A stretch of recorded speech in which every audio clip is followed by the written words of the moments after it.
Buckle up, because the world just got a whole lot stranger. Prepare to meet individuals whose abilities and origins defy all logical explanation, blurring the lines between human and something other. From mind-boggling feats of strength and endurance to seemingly impossible mental powers. These are the people who make you question everything you thought you knew about the limits of human potential. Are they anomalies, evolutionary leaps, or something more extraordinary? Mark Zuckerberg. Rumor has it that Mark Zuckerberg is an alien or a lizard person. Let me explain.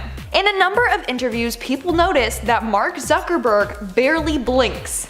It's true. I've seen videos, and this dude must have like some watery eyes or something, cause he blinked like once every minute. He just sat there with his eyes wide open, looking like an alien. Then people went on to say that he wears contact lenses to hide his yellow lizard pupils.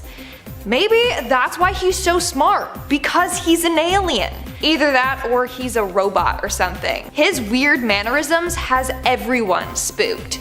Conspiracy theorists are adamant that he's going to take over the world and destroy democracy. It's crazy. Coming in at number 9, we have Jeffrey Bezos. I'm sensing a theme here, okay? People like to think that rich, powerful men are aliens. Jeffrey Bezos, CEO, entrepreneur, born in 1964, is another individual that might be an alien. Also, that was a reference to Bo Burnham. I love him. His song, Jeffrey Bezos, go check it out.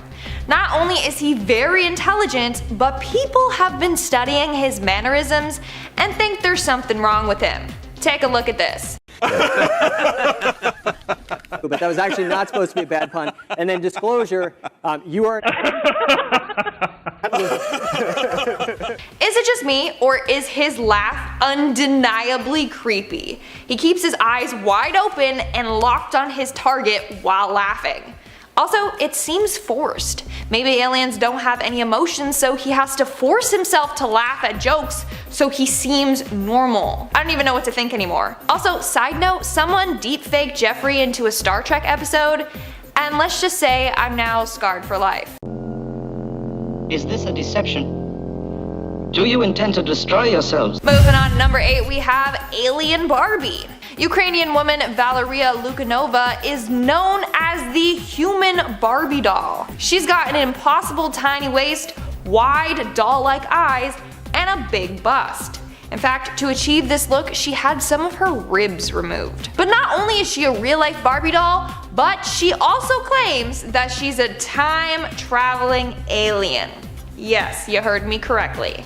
This woman claims that she's not human. She said that she's an alien that has come to Earth to save the world. Little late for that. But what is she saving us from, you ask? Well, she says negative energy. Okay. And she has a goal to transform humans into demigods. I mean, that's cool. I want to be a demigod, so sign me up for that. She also has claimed to be a breatharian. She says that she lives off of nothing but light and air. So maybe she really is an alien, because it's physically impossible to live off of just light and air. Like, you need food and water. Coming in at number 7, we have Grimes. Grimes might just be an alien, and so might be her partner, Elon Musk, but more on him later. But how cute! 2 aliens came from space and connected on Earth. That's what I call destiny and true love. Anyways, if you follow her, then you know she's quite the character. And just recently, she got alien scars on her back. Or at least that's what she calls them. They're just a bunch of light-colored lines that she got tattooed on her back. But maybe aliens actually have tattoos or designs like that on their backs, and she knows something that we don't know. I mean, there's a huge conspiracy out there that Grimes is an alien. Just search on Reddit and you'll find a number of people who believe this theory. Moving on, at number 6 we have Poppy. Hi, it's me, Poppy.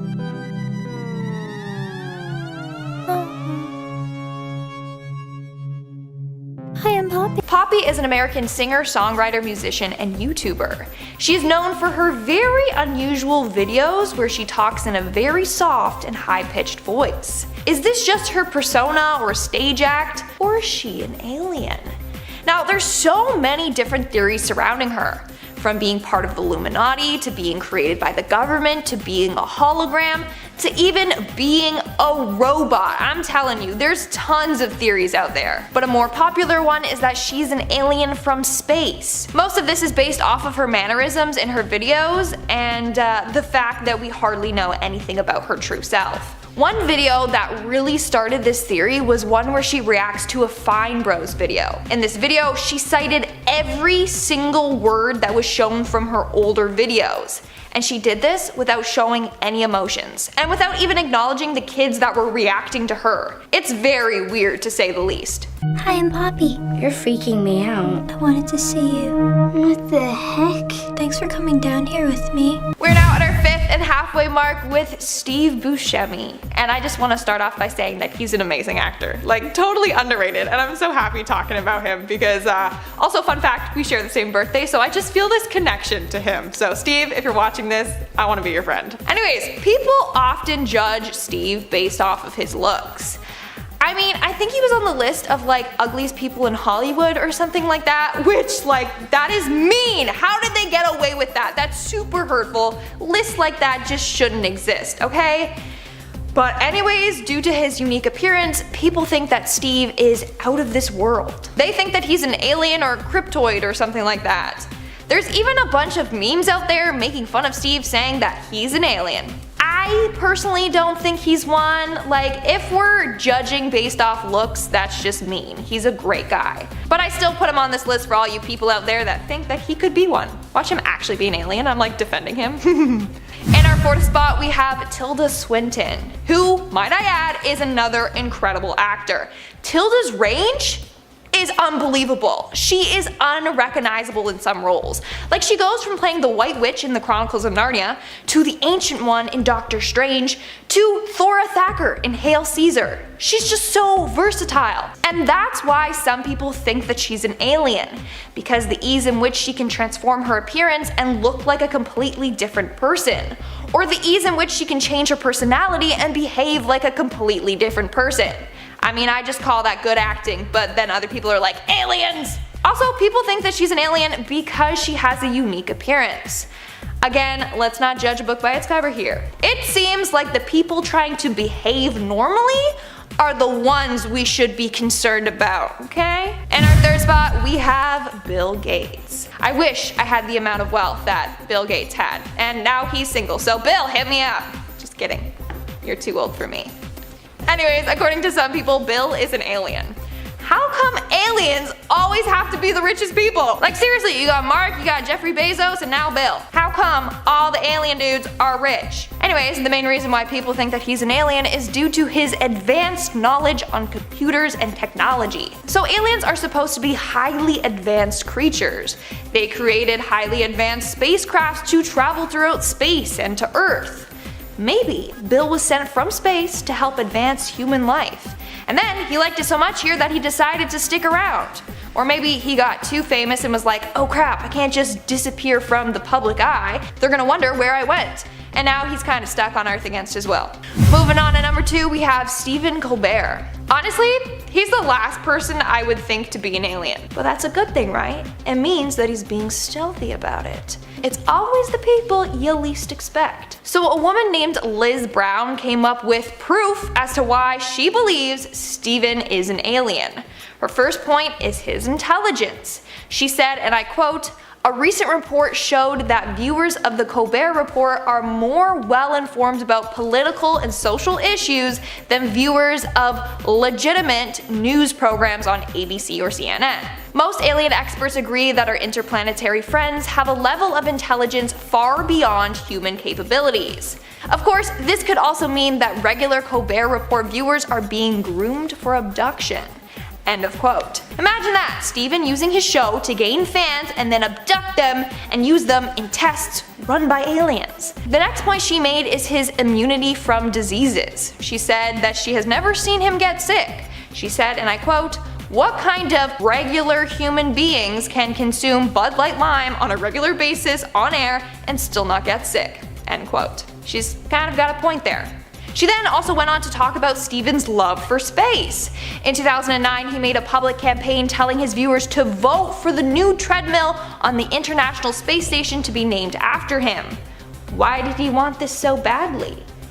Well, it could be that this was a way to send a message to his alien friends out there, telling them like, we did it, I'm in control of the humans, this is proof. Crazy, isn't it? Makes you really think. And in our number 1 spot today, we have Elon Musk. Why does Elon Musk want to go to Mars so bad? Honestly, he just wants to return to his home planet. He has announced a number of times that he wants to retire and die on Mars. He probably hates it here on Earth and is dying to get back. Let's look at more evidence. This dude invented the Tesla, like he's super intelligent. First off, he got into the electrical vehicle business, which only represents 0.1% of all cars sold. Looking at that, it would seem like a bad thing to get into. But nonetheless, he did, and he succeeded. Why? Because he's got alien capabilities to not only see into the future, but also create high-tech things, like Teslas. Someone else added that his end goal is to save Earth. He's seen into the future and how bad global warming gets. So he's trying to reduce global emissions through his cars. Maybe make them cheaper then. Not only that, but on a number of occasions he has tweeted out some suspicious things. Someone tweeted at him asking if he was an alien, and he said, obviously. So, he just admitted it, okay? I know he's just joking, but still. Another time he tweeted saying aliens built the pyramids. I mean, he was probably one of the aliens there building them alongside the Egyptians. In the end, everything he's doing on Earth is to save us, and then, help himself get back to his home planet. Starting off this countdown, we have Tom Cruise. Of course, I'm sure you know that Tom Cruise is a huge figure with the Church of Scientology, probably its most famous member. Well, there's a freaking legend or theory, I don't even know what to call it, that Tom Cruise is half alien or full alien, and that's why the church bows down to him. According to the Washington Post, Scientologists believe that Xenu once expelled humans to Earth from another planet, and their disembodied spirits live in everyone. So it seems that Tom Cruise might be part alien. Plus, it's also been rumored that Cruise built an alien bunker at his estate in Colorado. Why? Maybe out of fear that the aliens will come after him or something, I don't know. Plus, this dude does some daring stunts in Mission Impossible that I don't think any normal human would agree to. Just saying. Coming in at number 9, we have Will Smith. Now, I personally love Will Smith, but there's a whole theory out there that Will Smith is an alien. For starters, he doesn't age, and plus he's perfect, like a little too perfect. Let's not forget about the Men in Black movies about a bunch of secret aliens. Now people would be like, why would an alien star in an alien movie? It's the perfect disguise, like hiding in plain sight. It's pretty genius if you ask me. Coming in at number 8, we have Christopher Walken. That's my impression of Christopher Walken. Now, I'm not the person to judge a book by its cover, but Christopher Walken is on this list because people think that he just looks like an alien. Which, I mean, we can't just go call odd-looking people aliens. Anyways, besides his appearance, Walken is a pretty versatile actor. He plays different characters with ease. Maybe because he's had years of practice pretending to be a human. I don't know, man. Maybe he's an alien, maybe he's not. In our 7th spot today, we have Adam Driver. Now this seems like another silly one, cause it is. But on Reddit, people were posting about celebrities who they think are aliens, and someone had this to say, and I quote, "Adam Driver is an alien. He looks like an alien trying to look human." And that is the funniest thing I have ever heard in my entire life, and now I can't unsee it, so there you go. In our 6th spot today, we have Miley Cyrus. I don't know if you all know this, but Miley Cyrus apparently had a really creepy alien encounter. Back in October of 2020, Cyrus did an interview in which she claimed she was chased down by a UFO. Seems pretty suspicious, right? Like, why would an alien chase down Miley Cyrus? Unless she's an alien herself, or the alien was just a really big fan of hers. According to Miley Cyrus, she was driving through San Bernardino with her friend when she got chased by this UFO. It had a big plow on the front of it, and it was glowing yellow. And then apparently she went into space or something like that. I didn't quite understand. But she said, and I quote, "I did see a being sitting in front of the flying object. It looked at me and we made eye contact, and I think that's what really shook me, looking into the eyes of something that I couldn't quite wrap my head around. So fans think that Miley Cyrus is an alien. Maybe her memory was wiped when she came down to Earth, and now they're coming back for her. We're now at our 5th and halfway mark with Benedict Cumberbatch. Another person that straight up just looks like an alien. I had to say it, I'm sorry. Or an alien trying to disguise himself as human. For starters, he straight up has piercing blue eyes that will make you uncomfortable when you look into them for too long. And again, he's a very versatile actor. Did you see him playing Smaug in Lord of the Rings doing his whole motion cap thing? Like, the dude was on the floor all hunched over. He really embodied the character. Kind of like a shape-shifting alien. I don't know, man. He is either an alien or a lizard person. In our 4th spot, we have Jackie Chan. Jackie Chan is incredible. Can we all just give him a round of applause right now? Like, this dude is an amazing actor, singer, and most importantly, stunt performer. The stunts he does in his films are out of this world. Maybe literally, if he's an alien. But also, on a number of occasions, he has dislocated things and broken bones, etc. Yet, he still manages to heal super fast and get back up and continue to work. How does he manage to do this? Maybe it's because he's an alien. He's got no weakness. He falls down and dusts himself off, and then he's good to go again. For example, his most brutal injury was on the set of Armor of God. During one of the scenes, he fell straight onto his back and his head smashed on a rock. As a result, a piece of bone got wedged in his brain. He began bleeding internally, and he was super close to dying. But he got up and kept going. Any normal person would have been like, hell no, I'm not doing that again.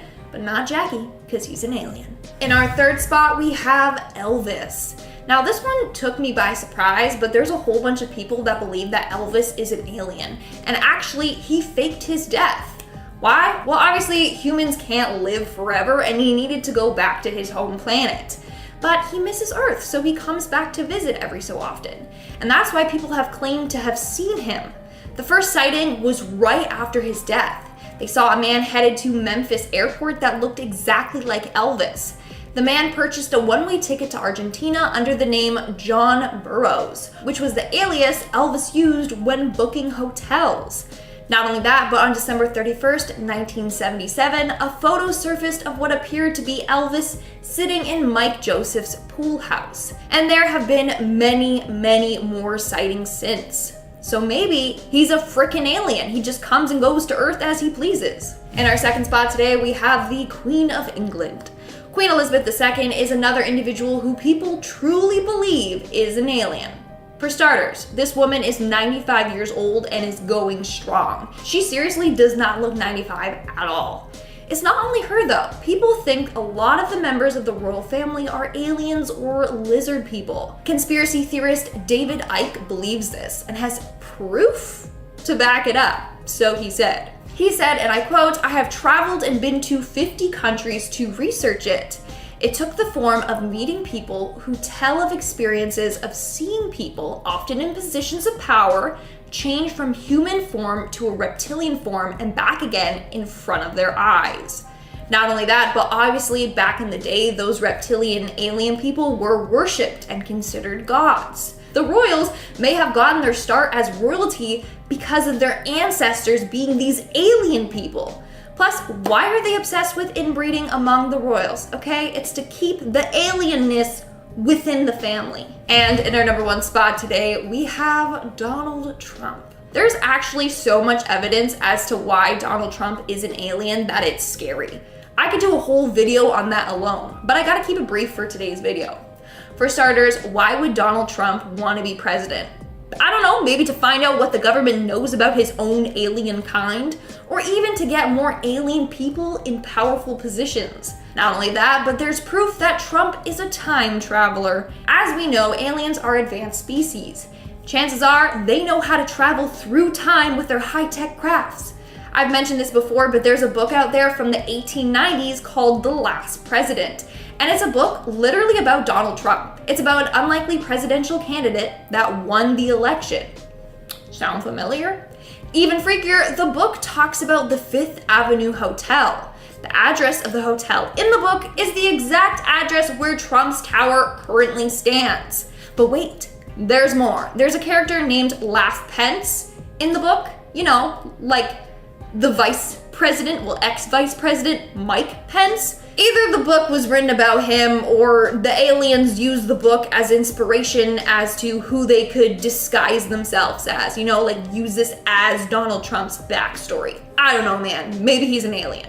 Alright, starting off this countdown, we have Spring-Heeled Jack. Was Spring-Heeled Jack a mere legend to scare kids and adults, or was he actually a real person? You decide. So back in Victorian England, they had to worry about this terrifying man that would visit homes in the middle of the night. This man would ring the doorbell, and when someone would answer it, he would attack them. He was given the name Spring-Heeled Jack as witnesses said he had the ability to jump great distances and heights. Victims say he looked like a man dressed in red shoes and armor. Others claim he would wear loose-fitting black clothes with a helmet. He was also described as having a wicked smile. The very first sighting of Spring-Heeled Jack was in October of 1837. A woman named Mary Stevens was walking in her town when a tall man in a coat jumped down from a building right in front of her. He then attacked her and even tried to kiss her. Kinda weird. Someone heard her screams of terror and thankfully came to her rescue. They both saw Jack leap away. After this, more and more women fell victim to Jack. One in fact described him as wearing a very tight-fitted outfit that resembled white oilskin. Well, what if it wasn't an outfit he was wearing, but that was his cold, pale alien skin? This, along with the fact that he could leap and jump high and far distances, is what led people to believe Jack might have been an alien. Moving on to number 9, we have the Lightning Man. Roy Cleveland Sullivan was a well-known forest ranger in Virginia for one reason. He had an attraction to lightning. Over his years, he had been struck by lightning 7 times. 7. And every time, he has been pretty much left uninjured. How is that even possible unless he's not a human? So the first time he got struck was in 1942. He was completely fine, he just lost a nail off of his big toe. Then 27 years later he got struck again. The only thing that happened to him this time was he lost the hair on his eyebrows. Then in 1970 he was struck again. His only injury was a small burn on his left shoulder. In 1972 it happened again and his hair was set on fire. So on and so on. So first off, why does lightning seem to be attracted to him? And 2, how has he managed to survive every strike? Well, there are a couple of theories out there. One is that maybe he's an alien. Maybe his alien buddies from space keep zapping him with their space lasers trying to get him to come back home. And that's why he's never killed. He's not even human at all. He's an alien. In our 8th spot today we have Akhenaten. And if you guys are liking this video so far, then smash that like button. It's believed that Pharaoh Akhenaten was not only in contact with aliens that were controlling him, but that maybe he was an alien himself. Now, if you look at the way he was depicted in ancient Egyptian drawings, it was different than all the other pharaohs and gods. They were often depicted as majestic gods, you know, they were good looking and they were muscular. Akhenaten is drawn the opposite. He's drawn with an elongated face and head, a long neck, small ribs, and a protruding belly. Why would they draw him like this? It must have been an accurate depiction of what he actually looked like, or else that's just insulting. The main fact that people were fixated on though was his elongated skull. Yes, back in the day some cultures would reshape their heads and faces, but they aren't able to add density to their heads. Akhenaten had a disproportionately large head that could not have been created by skull reshaping. So a number of people believe that Akhenaten was an alien, and he was sent down to rule ancient Egypt. Coming in at number 7 we have Osiris. The depictions of Osiris were always quite unusual because he was drawn with green skin. As a result, people think that he's out of this world. What else has green skin? Aliens. For starters, Osiris was the god of the underworld. He was a symbol of death and resurrection. As a result, he was depicted as a mummified bearded king holding a shepherd's crook and whip. According to a famous legend, he was actually killed by his brother who tore his body into 14 pieces. But in the end, he was resurrected by his wife. Now, if this story is true and not an actual myth, isn't it suspicious that a man with green skin died and then magically came back to life? As a result, a number of people believe that he was indeed an alien. In our 6th spot today, we have Nina Kulagina. Nina Kulagina was famous in the 1960s for having psychic powers. She had the powers of telekinesis, so she could move objects using her mind. On a number of occasions, she demonstrated her powers in front of people. She would place an object on the table and would be able to move it from one end to another. Obviously, you had skeptics, so every time she performed this trick, she was carefully observed. She was able to move matches, small boxes, and cigarettes. Even the Russian military got involved and would study her. In the end, she was actually recruited by the Soviet government to work for them. So how could it be that this woman had these powers? Maybe it's because she's an alien. We're now at our 5th and halfway mark with George Gurdjieff. George was a 20th century mystic and philosopher. He was known for teaching something known as the 4th way.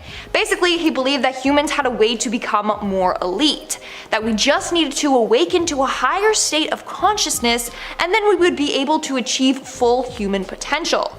So the 4th way taught his disciples all about this. He talked about how we need to free our soul and increase and focus our intention to prevent absent-mindedness. From there, we would be a step closer to becoming a more elite form of humans. Now, what's eerie is that he never talked about the origins of his teachings. He wanted it all to be discreet. In fact, there are no traces of the schools he even went to. So what's the deal with this guy? Was he an alien trying to help humans advance or what? Moving on to number 4, we have Leonardo da Vinci. Leonardo da Vinci was a great, intelligent, and super talented artist and inventor. In fact, some believe that he was a little too intelligent for his time. So they believe he was an alien that was sent to Earth from space to help humans advance. For example, he proposed many modern day inventions in the late 1400s. That's hundreds of years before they were actually created. He came up with the idea of a tank, helicopters, submarines, self-propelled carts, aka cars, and machine guns. Maybe he already knew all about these inventions because aliens, being the advanced species that they are, already created them. Da Vinci's goal was then to share his insight on these inventions with the world. The only question is, why would the aliens want to help us? Coming in at number 3, we have Amelia Earhart. Amelia was a well-known American aviator who set numerous flying records. She is one of the most well-known explorers, and her disappearance has caused ongoing wonder. In 1937, Amelia set out with her navigator, Fred Noonan, to fly around the world. They were last heard from on July 2nd, 1937. 2 years later, she was declared dead. However, they never found her body. They just assumed that their plane crashed somewhere in the Pacific Ocean. Nonetheless, they still spent 15 years looking for the pair. In fact, searching for Earhart was the largest and most expensive search in American history. Now, there's this absolutely wild theory out there that Amelia and Fred were both aliens, and they actually set out on this mission with no intentions of ever coming back. They actually needed to get back to their home planet, which is why their plane or bodies have never been found to this day. In our 2nd spot today, we have the magical healer. John D. Reese of Ohio was known for having the touch of God. Just by touching people, he had the power to heal a number of injuries and maladies. It all started in 1887. One of his friends fell off of a ladder and seriously injured his spine. His physician took a look at it and declared he had a severe spinal strain, but it was miraculously cured one day when Reese, for some reason, ran his fingers up and down the man's back. Instantaneously, the man's pain was gone and he was able to get up and move around no problem. Another person he healed was a shortstop of the Pittsburgh Pirates. He suffered a bad back injury mid-game and actually had to be carried out from the field. Again, John ran his fingers up and down his spine and he was magically cured. He also cured a politician's weak hand and wrist from overuse. Doctors told him he needed to rest his hand for weeks to get the strength back, but John touched his hand and it was instantly better. So this dude must have been an alien with magical powers or something, because how else could he cure people in an instant? And in our number 1 spot today, we have Count of Saint Germain. This guy is undeniably one of the most mysterious men in history. So Saint Germain was a philosopher that apparently had the ability to teleport, levitate, and walk through walls. Not only that, he's said to be immortal. Apparently he discovered the secret of alchemy and created an elixir that would grant eternal life to whoever drank it.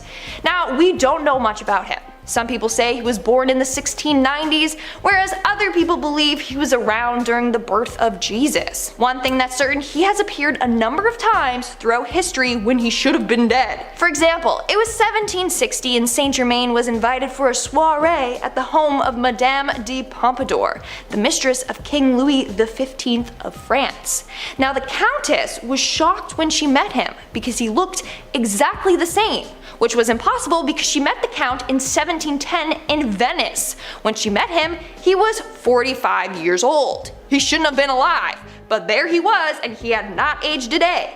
She was totally in shock by this, as anyone would be. Over the next 40 years, Saint Germain traveled all throughout Europe and never aged a day. Most recently in 1972, a man named Richard Chanfray claimed that he was the one and only Count. He even went on to turn lead into gold on a camp stove to prove he was this legendary Count with magical powers. So due to the fact that this dude has magical powers and never ages and seems to be immortal, people believe that he is in fact an alien. Alright guys, that's all for today's video. Let me know in the comments below which one of these people creeped you out the most, and do you believe in aliens? Let me know in the comments below.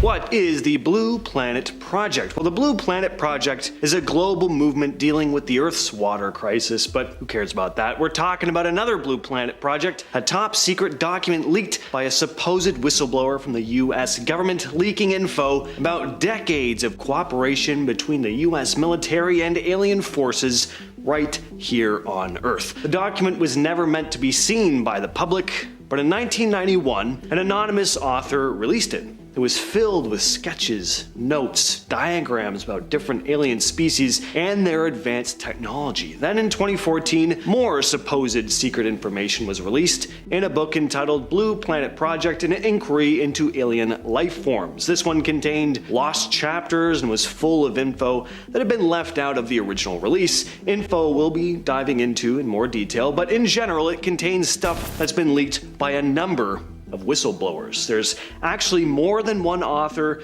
Their names are now known: Jefferson Souza and Gil Carlson, and apparently the bigwigs have not been happy. Ever since these books came out, there are 3 in total now, the United States government, NASA, and all those aliens working with them who thought they were being all sneaky have been absolutely pissed. The monkey wrench has been thrown, secrets have been leaked, and now me and Hannah are here to kick them while they're down, and we're gonna mess up the global elite's plans even further with the help of all you fine subscribers. So let's get ready to rumble. According to Blue Planet Project documents, there are 4 specific extraterrestrial races. Some you might have heard of before, and some you might have not. To ease us in, let's start with the most commonly known alien races: the Zeta Reticulans and the Reptilians. The first documented race are the Zeta Reticulans, aka the Greys. The Greys are your kind of stereotypical looking aliens, said to be humanoid beings with gray skin, large heads, and almond-shaped black eyes. They have slender bodies with elongated arms, legs, fingers, and toes, and their height ranges from 3 to 4 feet. The species is incredibly technologically advanced, they possess telepathic abilities, and are often associated with abductions and genetic experimentations due to their scientific interest in humanity. Next described are the Reptilians, humanoid beings with scaly skin, slitted eyes, and sometimes even tails. According to reports, these guys are often aggressive and manipulative. Not only that, but apparently many of them have already infiltrated society. I'm talking the government. That's right, the president is a lizard. One of the subjects that's come up in the Blue Planet Project conspiracy is the existence of alien pharmaceuticals. Now that does not sound very good. These are exactly what they sound like: highly advanced medications or substances that extraterrestrial beings possess, far superior to anything developed here on Earth, capable of treating diseases, enhancing physical abilities, or even altering consciousness. And that's where things get gnarly, because sure, we'd love to have quick cures to horrible illnesses, but I don't want to be swallowing pills covered in the grease stains by a race of reptilians. I want to control my dang brain on top of that, but that could be exactly what's going on. Aliens and the government working in unity to create highly addictive medications that keep us dumb, dependent, and delirious. But they may also be working on developing medications for humans that could help us endure long space flights, just like our spacefaring pals. I don't want to come off too negative here, in case they're watching from their secret labs deep beneath the Denver airport. Okay, now that we've covered greys and reptilians and gotten a little more information about the project from James, thank you James, let's talk about the remaining alien races discovered to date. We have the Nordics, the mantis beings, and the indistincts. Starting with the Nordics, or as you may know them, tall whites, which are tall, humanoid beings with fair or pale skin, light blonde hair, and blue or green eyes, along with an idealized muscular physique. The Nordics are benevolent and spiritually advanced, with a goal to push humanity towards enlightenment and peace. And then there are the mantis beings. Insectoid, mantis-like creatures with long, slender bodies equipped with a human head and torso, large, compound insect eyes, and sectioned little insect limbs. Like the Nordics, mantis beings are considered spiritual beings with access to higher dimensional realms than our own. According to the documents laid out by the Blue Planet Project, there are also other variations of the four species, likely due to cross-coital interactions between them, as well as completely separate, indistinguishable alien beings with appearances and motives that humans are just not yet able to conceptualize. So don't even bother thinking about it, because you can't. Your brain won't, you don't have that ability. MAGI, the Majority Agency for Joint Intelligence, is a powerful government organization that controls a number of secretive projects, all detailed in the Blue Planet Project books. The projects are called Sigma, Sigma being the project which first made contact with aliens and continues to do so to this day. Plato, which is responsible for diplomatic relations with aliens. The US government apparently agreed to keep their presence secret in exchange for their technology. They also agreed to allow them to abduct humans and animals for experiments. The Aquarius Project was responsible for compiling the history of aliens on Earth and their interactions with humans, which apparently goes back thousands and thousands of years. The list just goes on, with multiple secret government projects all under this MJ-12 umbrella, all with specific jobs and tasks centered around dealing with the presence of aliens on Earth. Remember how I mentioned the Zeta Reticulan scientific curiosity and how they are pretty much responsible for 99.9% of all abduction cases that we talk about on Earth? Well, let's dive a little deeper down that rabbit hole and talk about what exactly that process looks like according to documents connected to the Blue Planet Project. The abduction part itself is pretty murky, as most people who experience alien abductions often have lapses in their memory, the most common lapse taking place between the abduction and the release portion of the experience. What is generally remembered, however, are the lights, generally strange bright lights in the sky, and the sounds, generally pulsating low-pitch vibrational ones. And then of course there are the experiments. Human experiments performed by the Zetas. These include physical exams, reproductive exams that include the extraction of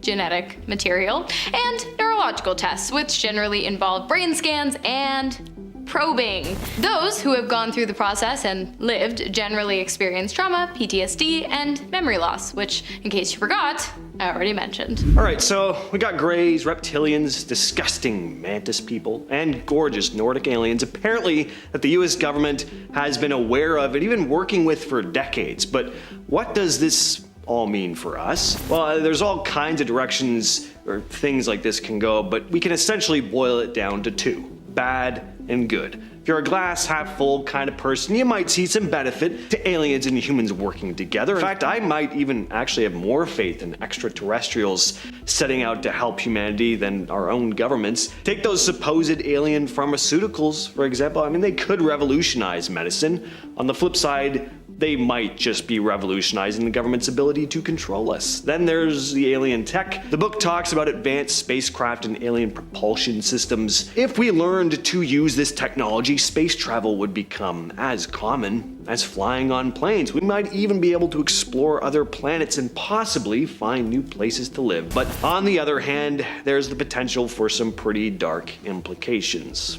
I've got an implication for you. The implication that one day we will all become hybrid, crossbred versions of the aliens I described just a few points ago. Probably the Zetas, aka the Greys. Remember how I said that generally experiments will include reproductive examination with a biological material extraction component? Well, if you're wondering what they could possibly be using that material for, wonder no more. Zeta Reticuli is the name. Hybridizing and crossbreeding is the game. Apparently, and according to the Blue Planet Project, Zetas have been using human DNA to create gray human hybrids for quite some time now, and many people who have been abducted claim to have actually encountered these human-alien hybrids while aboard the Zeta spacecrafts. It is theorized that the practice is one of advancement and self-preservation. Simply put, the Greys engage in crossbreeding to ensure the longevity of their civilization and, I don't know, maybe make themselves a little bit taller. They max out at 4 feet.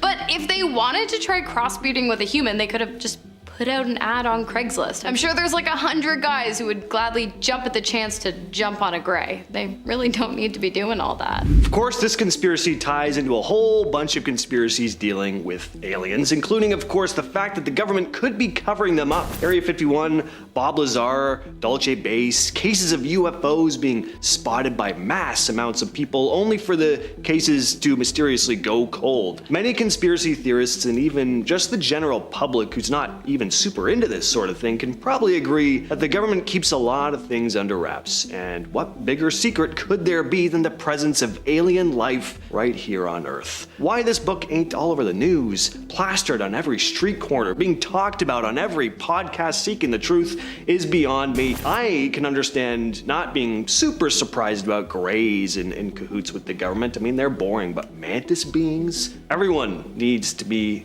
made aware of this immediately, which is why we're here with you right now. I mean, it makes sense why the government is doing their absolute best to cover up the existence of multiple alien races making their way across the universe. How else would they be able to secretly reap the benefits of the advanced extraterrestrial technology? I know you touched upon it briefly, but let's get into it a little bit more. I'm talking specifically about the technologies used in alien spacecraft. You guys might recall a video James and I did a while back talking about the one and only Bob Lazar, who James also just mentioned, who claimed that the government was using Area 51 to reverse engineer a spacecraft that ran on moscovium, a highly unstable and radioactive element that has only ever been produced in a lab, on Earth at least. Well, according to the Blue Planet Project, that guy was telling the truth. The documents also claim that the military has used alien technology to create anti-gravity devices and to unlock the secrets of faster-than-light space travel. Not only that, but aliens have also provided us with exotic matter reactors and metal materials that can be trained to shapeshift in various environments. Imagine going to sleep one day, and your laptop's a laptop, and you wake up and it's like, I don't know, a statue of a bear or something? It's pretty cool. The Pine Gap Facility, often described as Australia's Area 51. But there are many other conspiracies and rumors surrounding this place aside from UFOs and aliens. Spy technology, advanced military weaponry testing. Just what could be going on in this top secret facility, and why have Australians been protesting its existence since day one? In 1975, a pilot and several passengers flying a private plane near Pine Gap's airspace saw something they would never forget.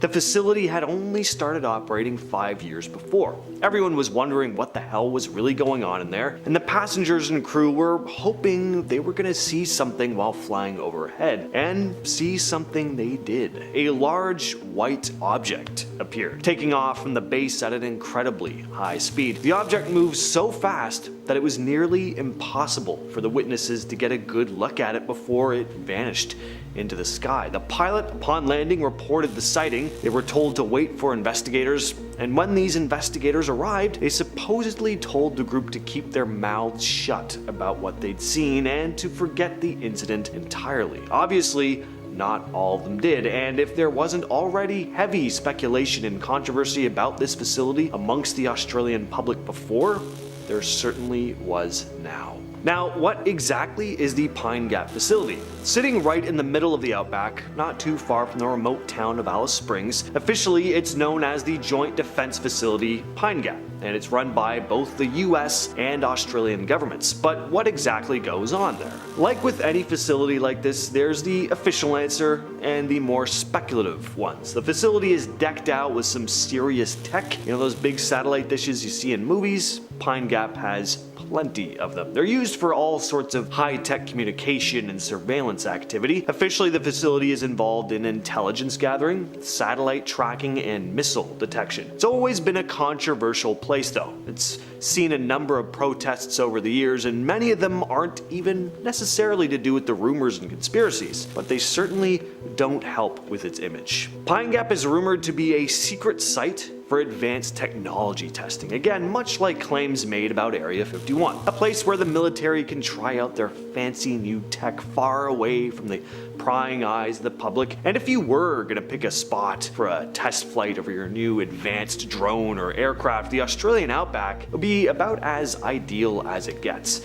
Ever seen Mad Max? Nothing out there but sand and kangaroos. I don't think there's actually any kangaroos in Mad Max, but you get my point. One of the main theories is that Pine Gap is involved in developing and testing advanced drones and aircraft. These drones could be used for anything from reconnaissance missions to lethal attacks. More on that next though. There are also rumors about Pine Gap being involved in cyber warfare testing, so developing new ways to protect against hacking or creating offensive strategies to mess with enemy computers. That's really the best way I can put it without doing a deep dive into exactly what hackers do on this kind of scale. I don't really know much about hacking other than the error messages I'd get that would screw up my janky old PC in the days of LimeWire. One of the biggest conspiracies is that Pine Gap is involved in operating spy satellites. I'd say a big part of this is the fact that it's jointly operated by the United States and Australia. It's partly run by the CIA, so that leads to some speculation for sure. It's rumored that Pine Gap plays a huge role in monitoring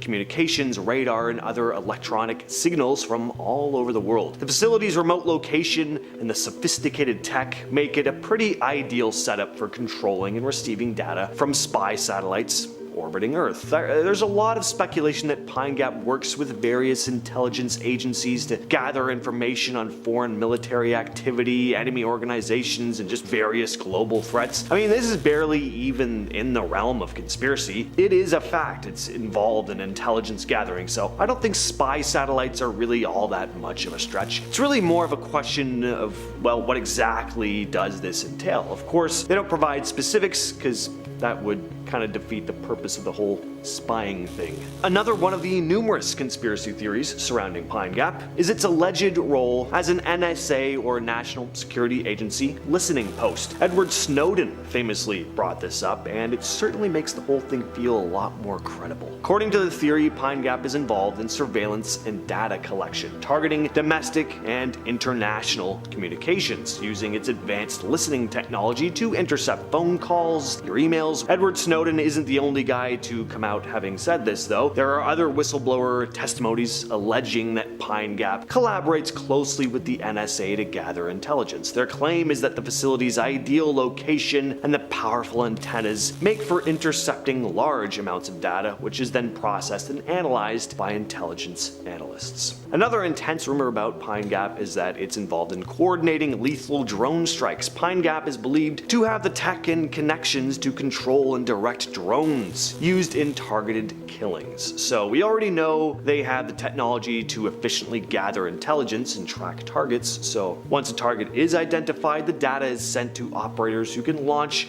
and guide drones to hit specific targets, often in remote or hard to reach areas. These drones can carry out precision strikes, taking out high value targets with little to no risk to any human soldiers. The idea that Pine Gap could be involved in operations like this, again, stems from the fact that it's another hub for US intelligence and military agencies. So it's no secret that the US has used drones for targeted strikes in various parts of the world, and Pine Gap's advanced technology would be a major asset for this type of thing. Accusations about drone strikes have been denied, but I mean, of course, they're gonna deny something like that. Targeted drone strikes are probably the most controversial part of modern warfare.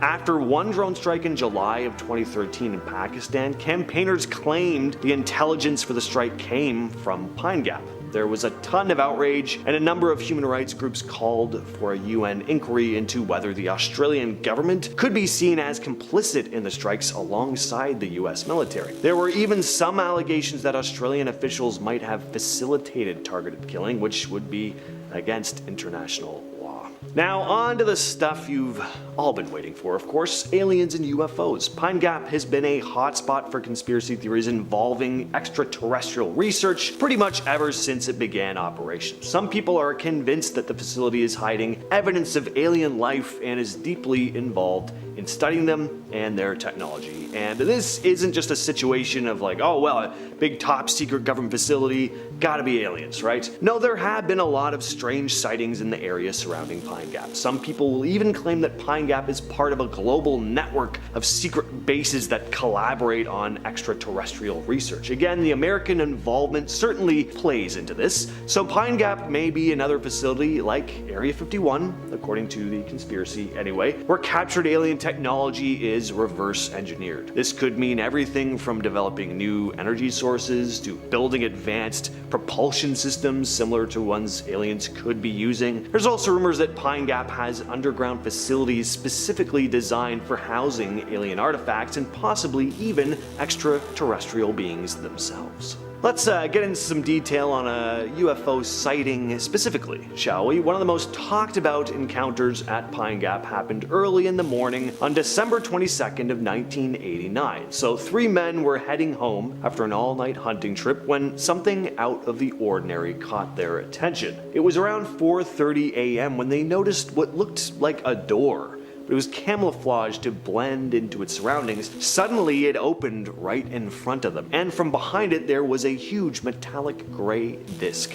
The disc moved slightly, hovering over the base for a few moments. The hunters stood there, frozen in shock, and watched as this disc shot upwards and then vanished into the sky. As they tried to process what they'd just seen, they saw the camouflage door slowly move back into place, sealing shut as if it had never been there. Pine Gap employs around 1,000 people, and most of them live in the nearby town of Alice Springs. The workers are a mix of Australian and US intelligence personnel, but Alice Springs has a large American population, thanks to Pine Gap obviously, and visitors and townsfolk will often say, if you ask any of these Americans about their jobs, the common answer you'll get is that they're gardeners. It's apparently so common that it's become kind of an inside joke. Are all these people who say they're gardeners really gardeners, or could gardener be a cover for the real work these individuals do at the facility? Some people think that these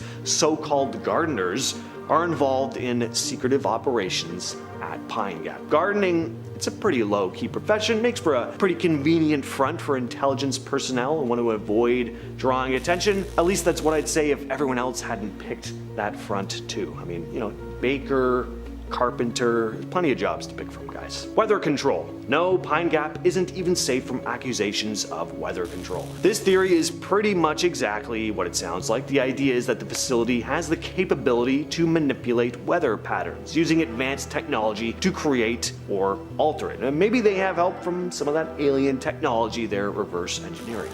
Again, even without the possible secret alien technology hidden inside, people see the sophisticated equipment combined with the secretive nature of the facility, and questions start to form in people's heads like, could they be playing God and screwing with the weather? Could they be using methods like cloud seeding or even more advanced techniques, creating rain in drought-stricken areas? That would be nice. Or maybe they're working on ways to weaponize the weather. The concept of weather control isn't entirely far-fetched either. Various governments have been known to have explored weather modification in the past. The Roswell incident is arguably the most famous UFO crash in history, although the government would claim otherwise. Basically, on June 24th of 1947, while searching for a crashed military aircraft, pilot Kenneth Arnold spotted 9 UFOs flying over the Cascade Mountains of Washington state in the US. The objects were flying in formation at a height of about 10,000 feet and a speed of approximately 1,900 kilometers per hour, which was not possible at the time, for humans that is. Kenneth described the way the objects moved as jerky, like rocks skipping over the water, flashing forward at strange intervals. When the media got a hold of the story, they coined the phrase flying saucer, and the UFO craze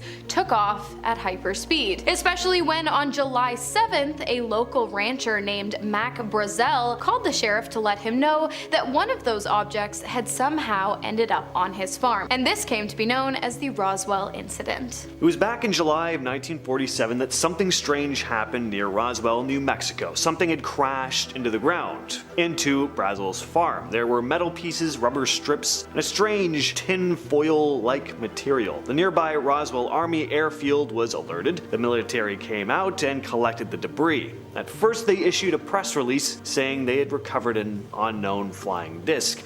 This really got people talking, but just a day later the Army changed their story, saying it was actually just a weather balloon. Now, while some of the public took this at face value, it caused some controversy, especially in the years to come. People started to believe that the military was covering up something much bigger, possibly an alien spacecraft crash. Over the years, people started to come forward claiming to have seen the wreckage, and not only were there strange markings on the material described by some as hieroglyphics, but the material was incredibly strong and seemed to almost be impossible to burn. Oh, and of course, people who'd been called to the site to recover the material claimed to have seen bodies that were clearly not human.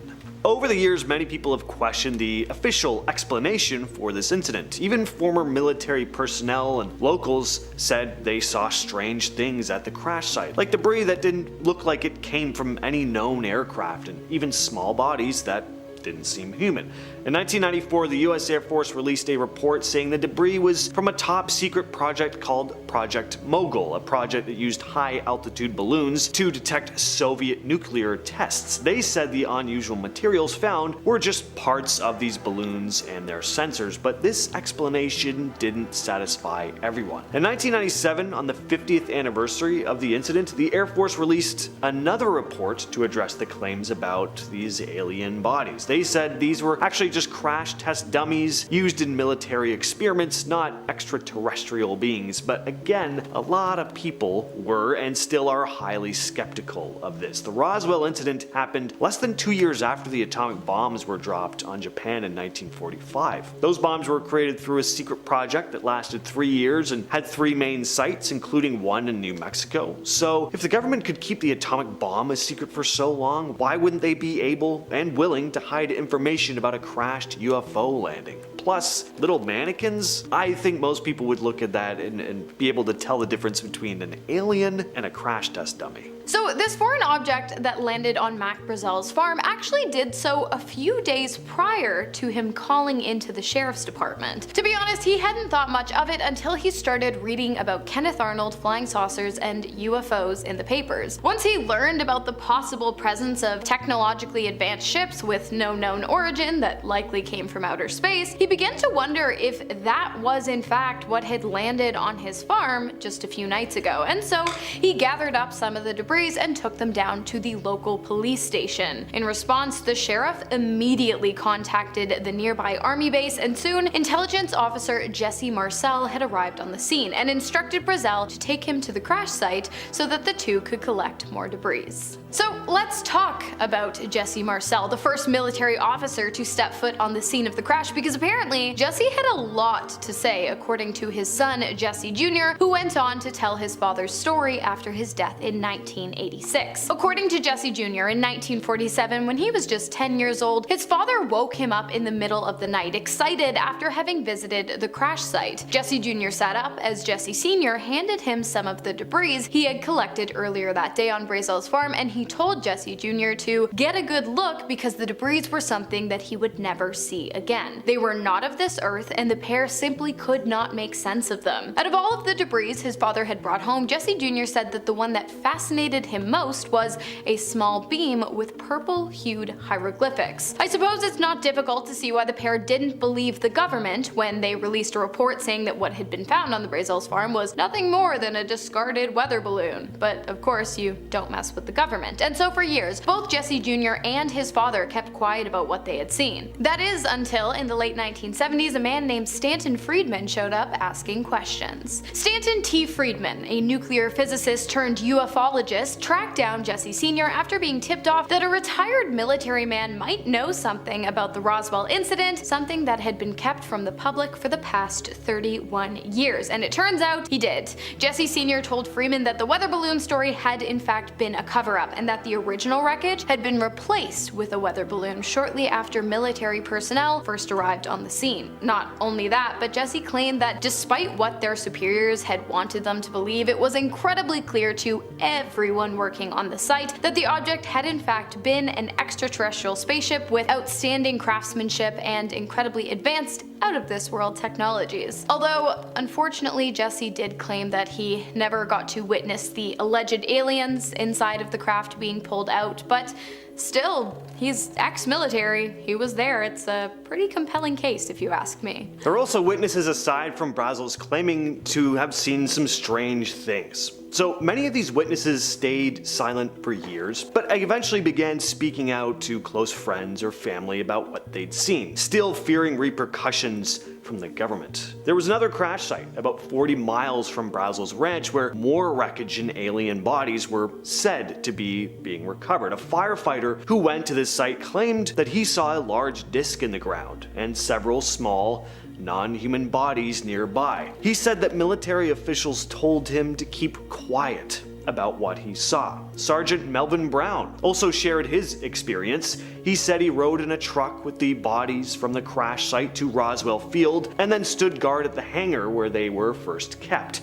He was instructed not to look under a tarp, but he got curious and he peeked. He claimed he saw 2 alien bodies. The government has always denied his claims, but several people who were there or knew people who were there have said they saw wreckage and bodies arrive at Wright Field. Retired General Arthur Exon stated that a top secret committee was set up to oversee the investigation of this and other classified UFO incidents. After the Roswell crash, the debris was secretly flown from Fort Worth, Texas to Wright Field in Dayton, Ohio. At Wright Field, Lieutenant Colonel Arthur Exon, who later became the base commander, recalled that some of the material was very thin, but incredibly strong. And it wasn't just metal that arrived at Wright Field either. At the second crash site a few miles from the first, they discovered a smaller, more intact craft and 4 bodies lying nearby. These bodies did not look human. Again, according to witnesses, the bodies were described as being in fairly good condition despite having been exposed for 6 days. Some parts of the bodies have been chewed on by animals. Descriptions from those who saw the bodies are pretty consistent. They were said to be 4 to 5 feet tall, with big heads, large eyes, and small mouths. Basically your classic idea of an alien.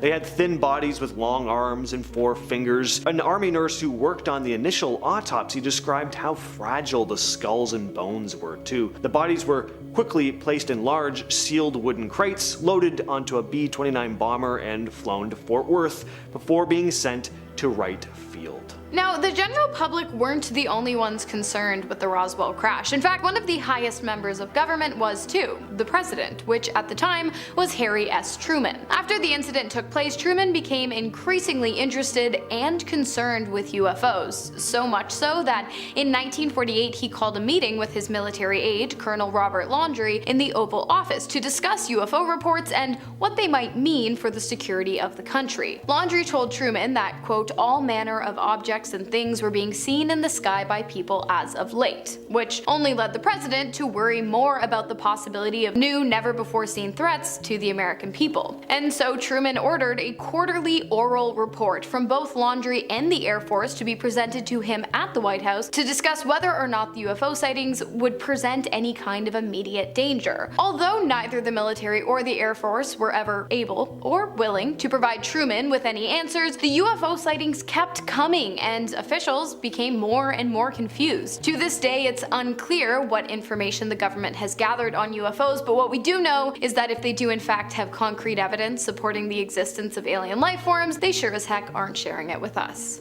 Yet, fingers crossed. The Roswell incident was the catalyst for pretty much every modern UFO conspiracy today. Before Roswell, the idea of aliens was just that, really, an idea. But when stories about this mysterious crash hit the papers, it really changed the public's view of the possibility of alien life. forever. Suddenly, what people had read about in science fiction and fantasy novels or watched on the big screen was something a lot more concrete. Project Blue Book formed a few years after the Roswell incident, a genuine Air Force program dedicated to investigating UFOs, at least in the early days. Area 51, the mysterious Men in Black, Majestic 12, all of these things started being whispered about in the years following the Roswell incident. Too often we hear about extraterrestrials and spacecraft sightings from individuals who, one, have never actually been to space, and two, have questionable levels of believability. I suppose this makes it all the more exciting when claims of extraterrestrial apparitions are brought forth by more credible sources, like Leland Melvin, an astronaut working for NASA who has logged over 565 hours in space and who claims to have seen an organic alien-like creature floating outside of his spacecraft back in 2009. When he spotted it, Melvin immediately contacted NASA's ground control, who informed him that what he was seeing was nothing more than a piece of ice that had broken off of a Freon hose. But Melvin maintained his stance, saying that what he saw was something else, something translucent, curved, and organic looking. He even took to Twitter to share his story to UFO Sightings Daily. In a short tweet, he described what he had seen and even finished it off with an alien emoji, just to be sure that we all understood what he meant by organic form from outer space. I'm not sure about you guys, but personally, I'm inclined to believe the astronaut, with over 565 hours in space, who saw the thing head on over some guys working in ground control sitting some 400 miles away. There's said to be a secret space fleet called Solar Warden that flies around space protecting Earth from intergalactic threats. Oh, how I want this to be real. This is what I imagined the future being when I was little. If I knew this was a career path, I would have been on it from the get-go. According to the theory, the United States operates a fleet of spacecraft that patrol and defend Earth's orbit. Solar Warden supposedly consists of 8 massive motherships, each the size of an aircraft carrier, and 43 smaller scout ships. These spacecraft are said to be advanced enough to travel throughout the solar system, not just around Earth. Solar Warden was created with the help of advanced alien technology, which the US government allegedly obtained through secret agreements with extraterrestrial beings. So the fleet's main mission is to monitor and protect Earth from potential threats, whether they come from other countries or outer space. It's said they operate out of highly classified military bases, possibly even in remote locations like Antarctica. But where did this rumor get started? Well, most of these supposed leaks are thanks to a Scottish hacker named Gary McKinnon, who'd been hacking into nearly 100 military and NASA computers between February of 2001 and March of 2002. He claimed to have found images of UFOs and information hinting at this top secret fleet. This isn't just some random dude who'd claimed to have hacked into these computers. This really did happen. He got in very deep trouble for this. In fact, it's often been referred to as the biggest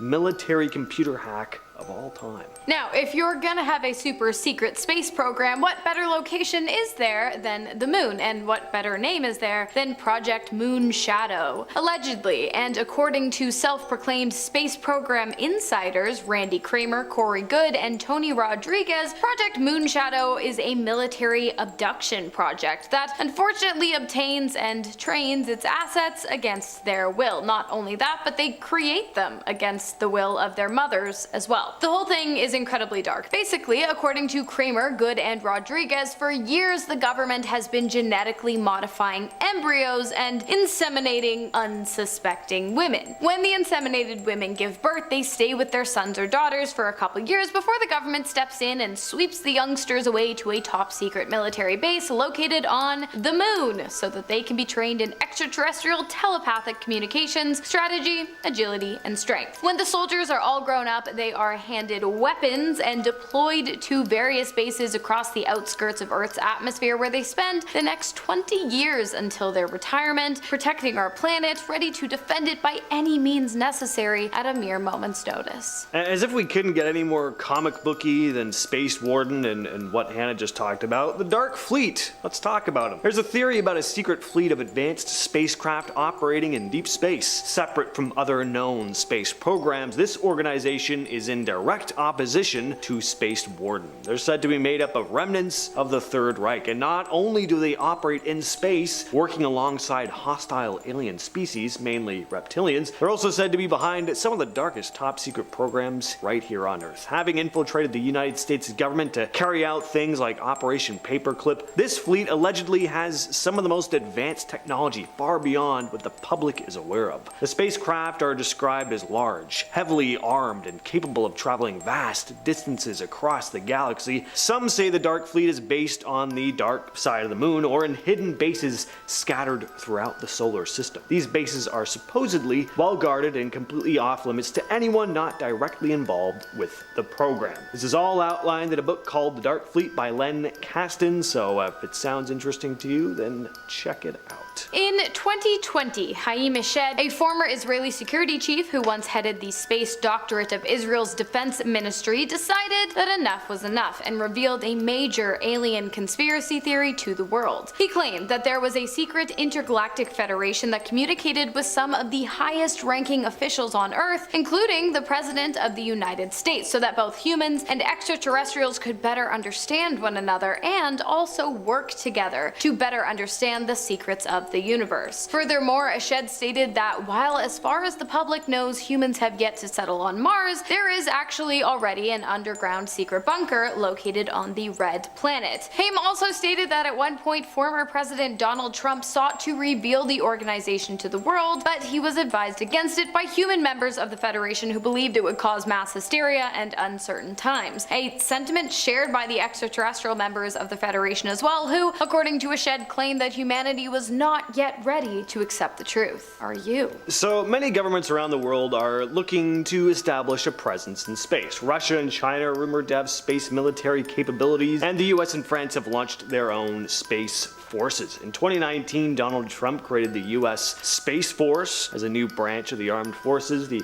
exact mission of Space Force is still a bit vague, but Trump said it's about protecting America's interests in space. Maybe it has something to do with what Hannah just mentioned, the rumors of alien life forms having direct communication with several high-ranking officials on Earth. Now, by 2030, France hopes to have weaponized satellites in orbit, even armed with high-powered lasers, according to French Defense Minister Florence Parly. Some experts are getting kind of worried about this though. Mark Gubrud, a physicist and professor at the University of North Carolina, thinks this could lead to a dangerous space arms race, warning that it could end in, quote, destabilization and nuclear war. Remember Randy Kramer from one of my last points, the whistleblower who revealed Project Moonshadow to the world only to be called a nut job by scientists and non-believers alike? Well, according to him, soldiers trained at the secret base on the surface of the moon were not only sent out to bases on the outskirts of the atmosphere, but also bases on other planets, including Mars. Mars is where Kramer claims to have been forced to serve as part of the Mars Defense Force for a total of 17 years before he was reassigned to the moon for his remaining 3 years of service. Kramer described his time on Mars as rigorous and eye-opening. Soldiers living on the Red Planet resided inside of an enclosed Earth-like ecosystem called Ares Prime, which was completed with farmers, farms, engineers, and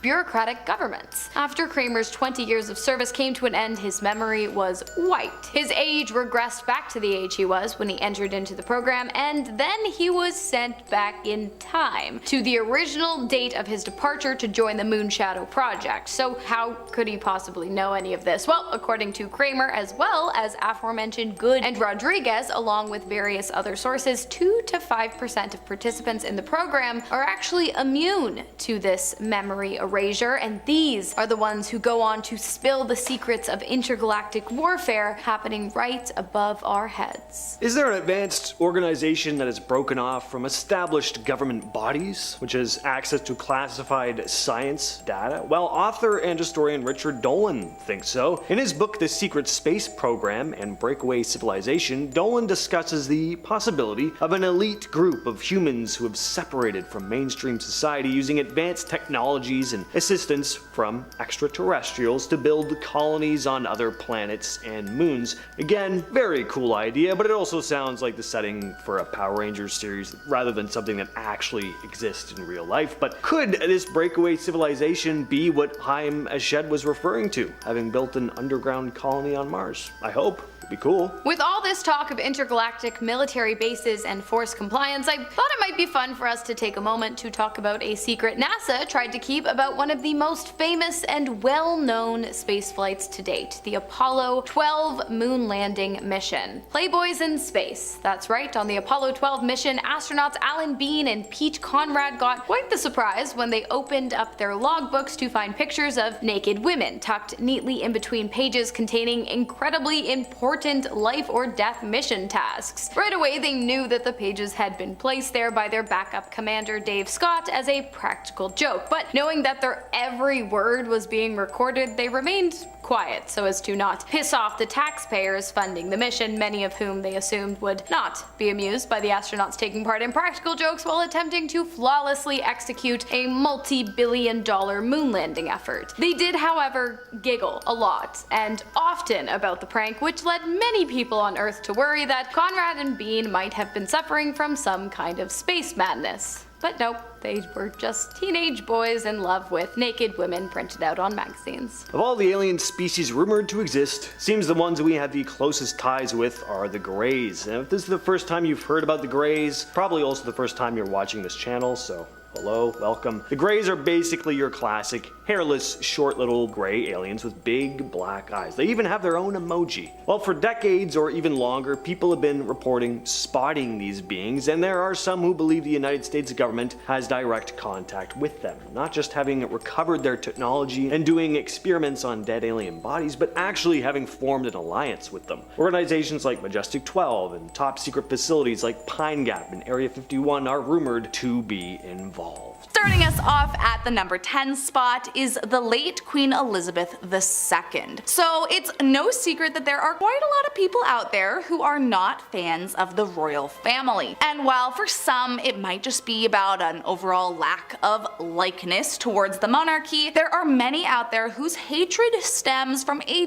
deep-seated belief that everyone in the royal family are in fact shape-shifting lizard people. This all started from some footage that was found online of the Queen where some particularly strange eyes seem to appear out of nowhere. In the video, the Queen is standing at what appears to be a game of sorts, and then all of a sudden her eyes change to look almost like some sort of crazy demon. Immediately people were freaked and jumped to the conclusion that it was because she was a shape-shifting lizard. But others blew it off as just her having bloodshot eyes. Now, listen, I don't know about you, but I've never seen a bloodshot eye that was completely black before. I'm just saying. As you can imagine, this footage did not help the royal family's rep of being from the constellation Draco and only further cemented the belief that they are all evil lizards.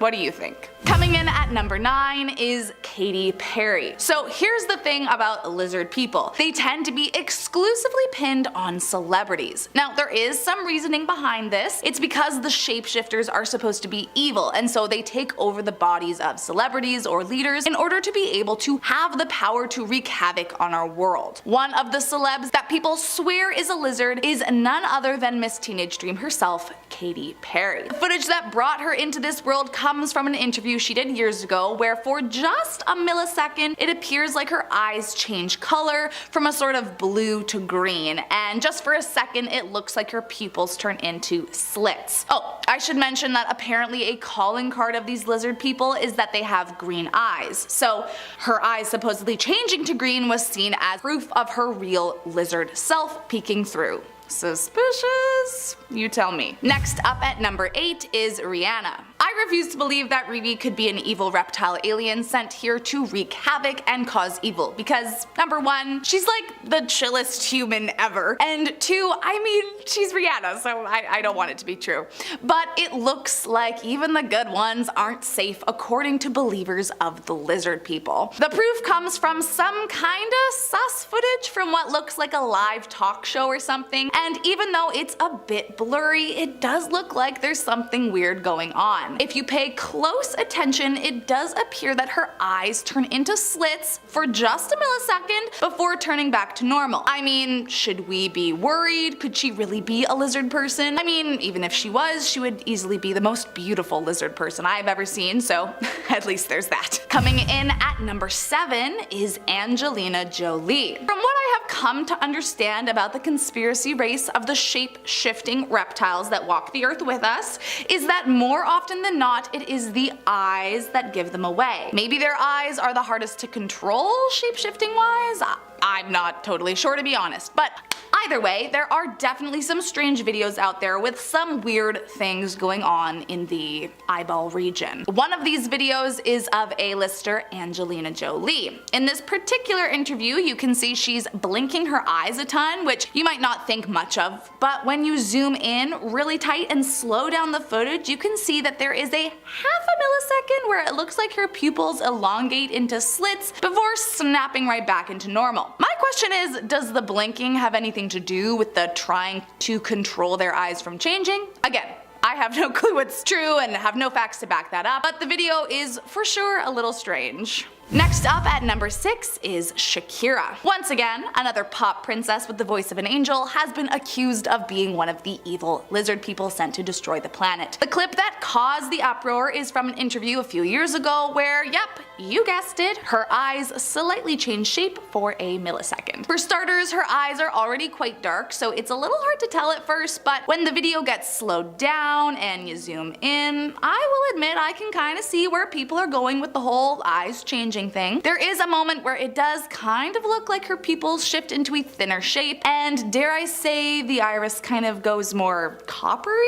Is that a sign? I have no idea. Truth be told, it might not be quite as obvious as some of the other ones on the list, but nonetheless, there are many out there that insist she is among the shapeshifters. Apparently, it's not just her hips that don't lie, but her eyes too. Coming in at number 5 is Lady Gaga. Okay, let me make one thing very clear. I'm a huge fan of Lady Gaga. Like, huge. I think she's an amazing artist and just a super badass person. All of that being said, I am fully aware that many people think she's a total weirdo, and like, if lizard people did turn out to be real, I could see why people would suspect Gaga to be one. I mean, if anything, what is more camp than being a shape-shifting reptile masquerading as a human, right? The main clip that brought Gaga into the suspect list of shapeshifters was from a live interview several years back, and just like almost every alleged lizard person, the clues were in her eyes. Now, first off, her eye makeup, gorgeous, but if you peer a little deeper into those eyes, you might notice something kinda looks off. She looks down for a second, blinks her eyes, and then just ever so slightly you can see that it looks like her pupils change shape and get slightly thinner for a second. Then boom, back to normal. Also, she did once say in an interview that she has always loved to shapeshift. I mean, she was talking about her hair and makeup, but was it a clue? Is this solid proof she's a lizard person from the constellation of Draco?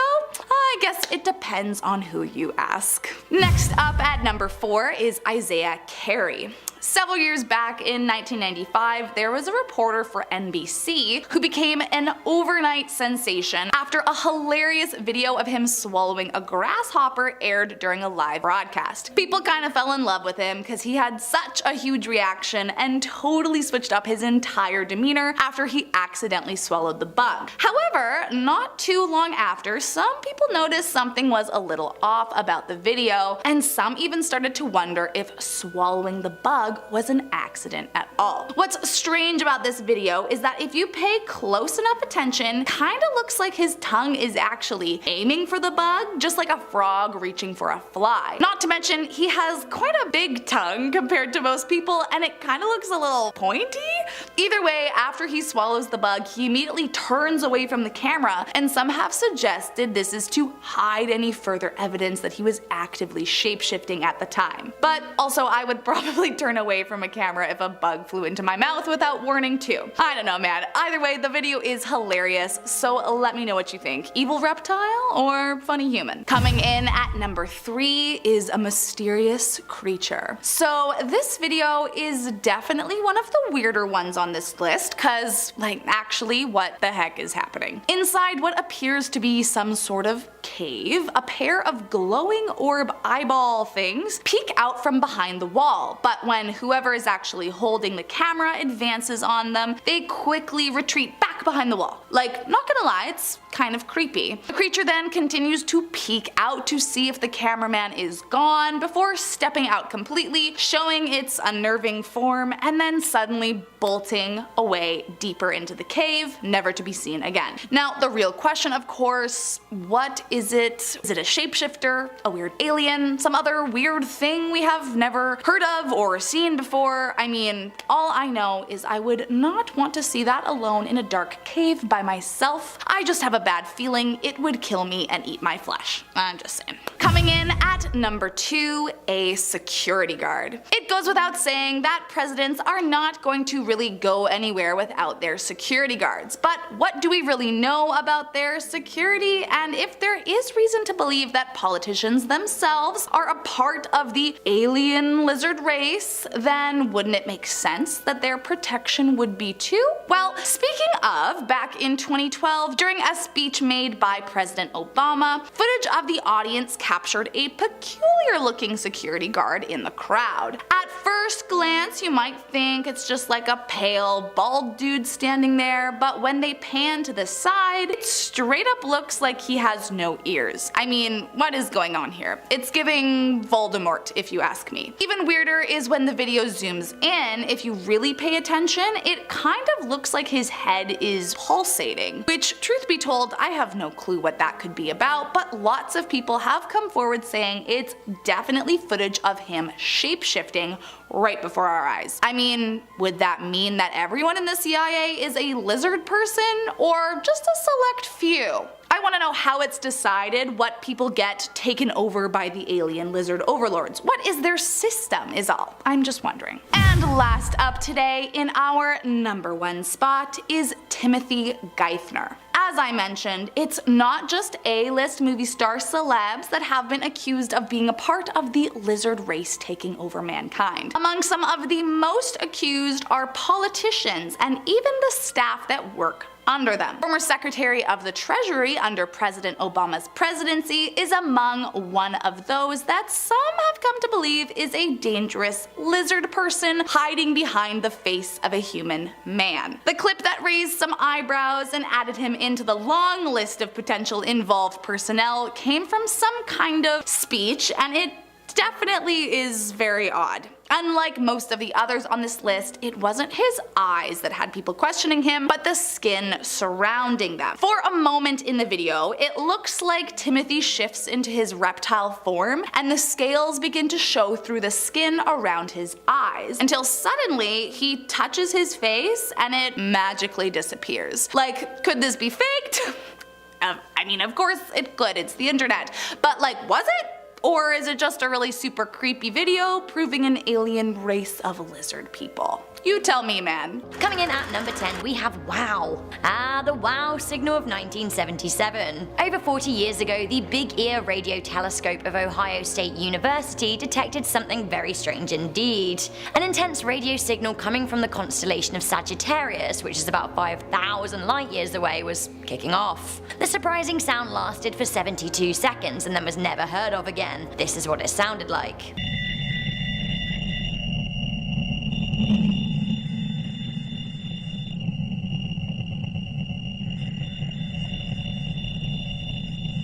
Astronomer Jerry R. Eman noted the anomaly and simply wrote "wow" in his notes, which is how it came to be known as the WOW signal.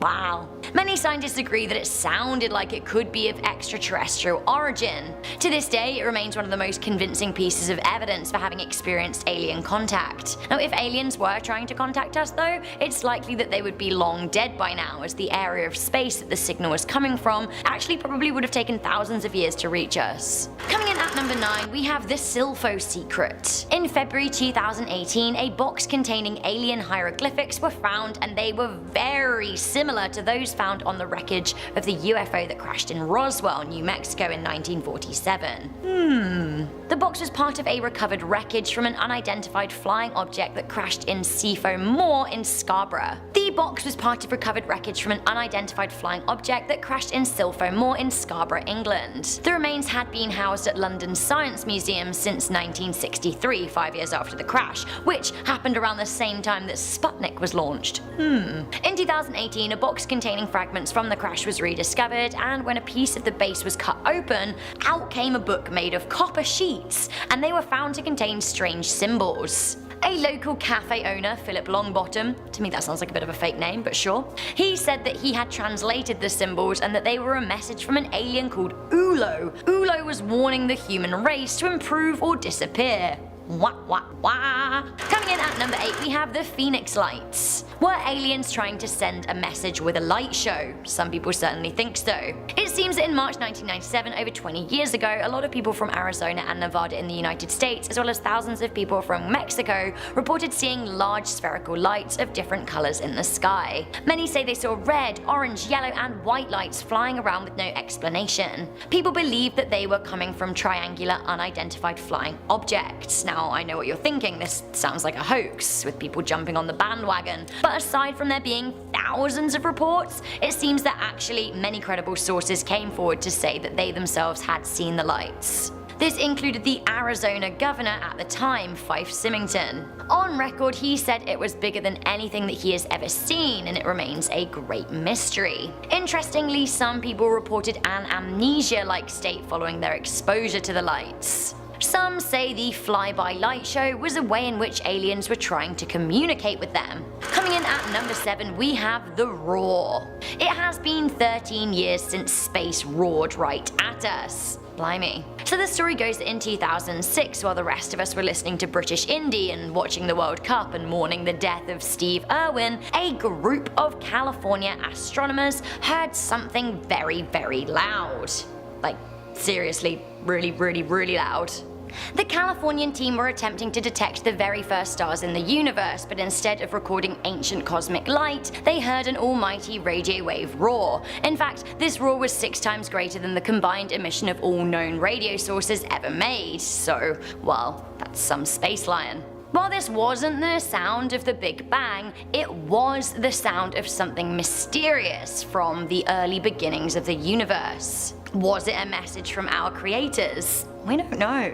Next up, we have the impossible fossil, the Coso artifact. The Coso or Coso artifact was a piece of 500,000-year-old geode discovered by Mike Micasell in Death Valley, California in 1961. Strangely enough, inside the geode, instead of a hollow cavity, there was a piece of porcelain and a magnetic shaft of metal. The outer layer of the geode was allegedly encrusted with fossil shells and fossil fragments dating back 500,000 years. This led to shock from the geological world. This kind of fossil was impossible, there shouldn't be anything close to man-made in the geode, and this led to a lot of people believing that the artifact was evidence of an ancient civilization or a secret message left on Earth by aliens waiting to be discovered. In the end though, it seems that actually the item encased was a spark plug, which many saw as evidence of time travel, although most credible geologists now think the plug ended up in a rock via concretion, although I still think this is really, really weird. Coming in at number 5, we have the Wiltshire Wonder. In August 2017, video footage emerged of a crop circle forming under a ball of light in a Wiltshire field. Wiltshire is in the west of England, and that has been home to many, many, many crop circle mysteries. A lot of people believe crop circles to be signs made by aliens. I mean, has anyone seen the 2002 movie Signs? Basically what was happening in Wiltshire was like a real scene out of the movie. Have a look at this footage shot over a crop circle. Can you see those? If those are UFOs... Oh man. I have to admit that that is really weird. Here's a closer look inside of the crop circle. It's another center part.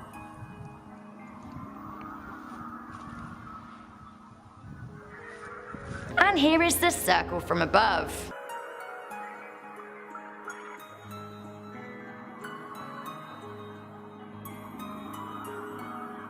Are the lights an elaborate part of the hoax, or are these real alien signals? Coming into number 4, we have the SETI signal. In 2016, it was widely speculated that SETI may have heard from an alien civilization. Russian astronomers detected a signal from a star just 94 light years away from Earth, a star a lot like our own. Neighbors? Friends? Signals from star HD 164595 were picked up, and people were really excited as the signal came from within our own galaxy, the Milky Way. It's now speculated though that the signal had come from a Russian satellite. Buzzkill. Had the signal come from another sun, it could have indicated a Type 2 civilization. We're a Type 1 civilization, we've found the way to use technology to harness the power of the sun, but a Type 2 civilization is like directly using the sun, which is pretty exciting.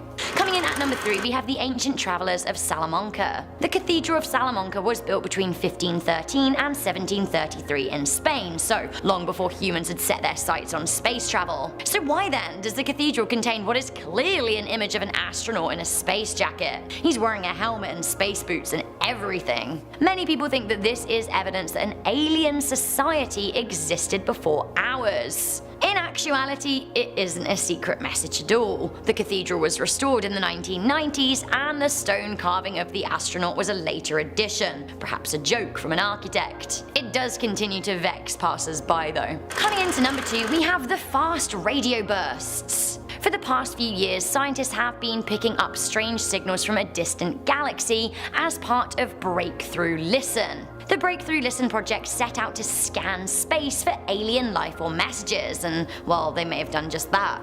The bursts were first detected in 2015, and since then, they have been heard around 24 times. The very short bursts sound a bit like ambulance sirens. A researcher at Breakthrough Listen, Danny Price, said, "There are lots of theories out there." He continued by saying, "There are some theories that they are from extraterrestrials." What?